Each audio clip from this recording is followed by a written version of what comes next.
Hi, Cam. Thanks for helping my Cool. project. Could you say a little bit about yourself? Yeah, my name is Cameron Humphreys. I am currently in school for aerospace engineering, and I am currently an intern at SpaceX. Oh, that's exciting. Uh, how did you land that gig? Uh, just hard work and sending my application, really. That's pretty neat. So what got you into space exploration, and what made you go down this path? It's kind of always been a thing I was interested in. Since I was a kid, I was obsessed with the space shuttle. Um, my dad's an engineer, so I've always been interested in engineering, and so it was a pretty natural progression. Kind of fell out of touch with space stuff when I was, a teenager, but in late high school, I realized that it's really what I wanted to do and started pursuing it again.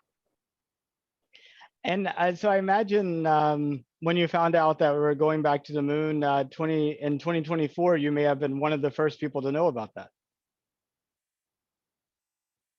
Uh, no, I found out when NASA made the announcement, just like everyone else. And what do you think about us going back to the moon? I think it makes sense from a programmatic perspective. I think it's important as a proving ground for certain technologies that'll take us beyond the moon. And also, personally, I'm of the belief that I think we should have been there this whole time. I think there's tons of really valuable science that can be done there, and I'm really excited to be for there to be people and more scientific instruments and research to be done there. Yeah, I like to tell people I think the 2020 is going to turn out to be what everybody thought the 1970s were going to be. Yeah, honestly, I agree.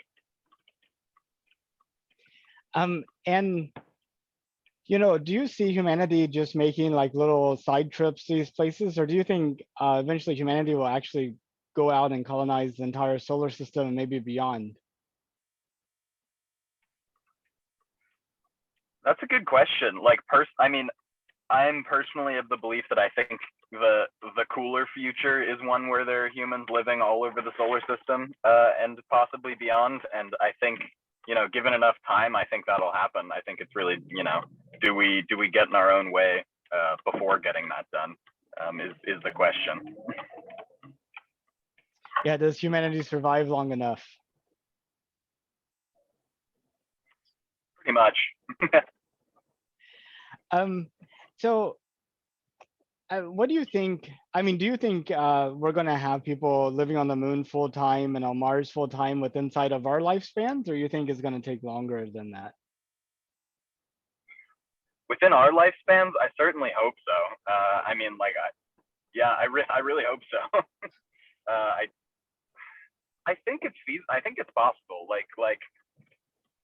That's purely my gut intuition, but I think we can do it, and I don't see a reason why we wouldn't. Well, there's some people that say, why are we spending this money on space exploration to go back to the moon when we have, this whole host of problems down here on Earth, such as global climate change and poverty and social justice and just, a whole host of issues. How do you kind of approach that discussion? That's a really good question, and that's something I think about a lot because, personally, I spend a lot of mental energy thinking about a lot of the problems we have here, whether it's social inequality or social justice or all of those things you just listed. And I think there's like three main responses to that, and I think all are important in the why I think it's important to continue developing, space technologies and space exploration. The first is the direct economic reasoning, which is, space exploration is expensive, but that money isn't leaving Earth. That money is being distributed around to different companies and different people on Earth. So it functions as an economic stimulus, especially when things are so heavily subsidized by the government. It functions as as a stimulus in that way. I think the second reason is um, from purely technological development. Technology developed for space and in space helps people on Earth. Um, there's millions of okay, not millions. there are hundreds of examples of things that were invented for by NASA or by the Russian Space Agency or any company working to develop space technology that has been applied to use on Earth. I mean, like the common example is like Velcro, but tons of medical technologies and just miniaturization. I mean, from the Apollo guidance computer, we can derive most of our logic-based electronics. So like there's that side of the argument where it's the things that we're doing when we go back to the moon, we'll develop technologies and new research that will help humans on Earth or wherever humans are. And then the third reason is, I think, more philosophical, but I think humanity has the capacity to to focus on more than just one thing at a time. Obviously, there are a lot of problems in our society and all over the world, and if anything, that's indicative that maybe we need to focus a lot more on some of these problems. But I think it's a false dichotomy to say that we can't solve our social problems at the same time as trying to solve some of our or trying to go back to the moon or go to Mars or things like that. Yeah, I mean, the first time we went to the moon, we had roughly 4 billion people on Earth. Now we have 8 billion. That's twice the number of brains, and we're better connected, better fed, and better health than we were then. We should be doing way more. Yeah, exactly. Yeah, that's a good way to look at it. So if it was safe and affordable, would you go to space? Absolutely. Yeah, I would. Yeah, I'd go in a heartbeat. Like, how far would you go? Just suborbital flight, in orbit to the moon, immigrating to Mars? Send me wherever I can go. I'll go. I'd go to Mars. I think I wanna come back. But even if you told me I had to go to Mars and I had to stay there, I don't think I would dismiss it offhand. Like I'd think about it. Now, the Discovery Channel is doing a show next year called Who Wants to Be an Astronaut? The winner of which gets to go to the International Space Station for 8 days. Do you see yourself applying for something like that? Probably not. I don't know. Like I don't know. I don't think I would want to like try to perform in order to go to space. I would rather earn my spot a different way, whether through being an engineer or something. And I don't have a problem with like space tourism. More so, I just like I don't know. Not really the type of person to like I don't know audition for a TV show, I guess. Yeah, that's the problem, is that it's going to have to be something that attracts the interest of people, and it's hard for that not to be kind of game showy to some extent. Precisely. Yeah. Well, I'm interviewing a person every day to the end of 2024 as sort of a time capsule about of a variety of perspectives from all walks of life before we take these new steps on the, another world again.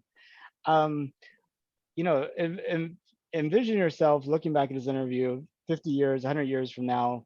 What do you think would be important for them to know? Oh man.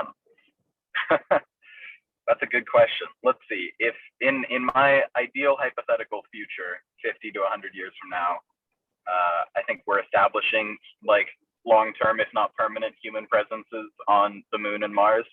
And something I think about a lot that I genuinely hope doesn't get put on the back burner is, if we're establishing human presences on other planets, we're basically building new societies. And I think it's really, personally, I think it's really important to not make the same mistakes that we have here. Tying back to our previous discussions, I think it's really important that our future societies don't have, that if we're starting from zero anyway, we might as well do our best to construct systems that prevent people from suffering in these new settlements, whether it's better mitigation for social inequality or ensuring that everyone has jobs and access to, basic necessities. I think if anything, like a fully isolated, or not fully isolated, but independent settlement of people on a different planet or on the moon could act as a proving ground to show, hey, we can do better as a society. We don't have to have, a place of homelessness and social inequality and social injustice. There are ways to restructure our society that can be better. And I really hope that we take that opportunity and not let our, our societies outside of Earth fall victim to the same structural issues that we have allowed to happen here. That's an awesome vision and awesome hope. Well, I really appreciate your time, Cam. Is there anything that you wanted to add that we didn't get to talk about? Not off the top of my head. I mean, I really appreciate your vision and your project, and for you taking the time to talk to me. I mean, I still think, yeah, as far as I'm concerned, I'm just some dude. So I appreciate the opportunity to, I don't know, talk through this kind of thing. But I definitely appreciate you taking the opportunity to do so also. Absolutely. Okay, well, I hope you have a good, safe rest of your car ride, and look forward to staying in touch online. Thank you so much. Yeah, I look forward to seeing how your project progresses. Thank you. Okay, bye-bye. Goodbye.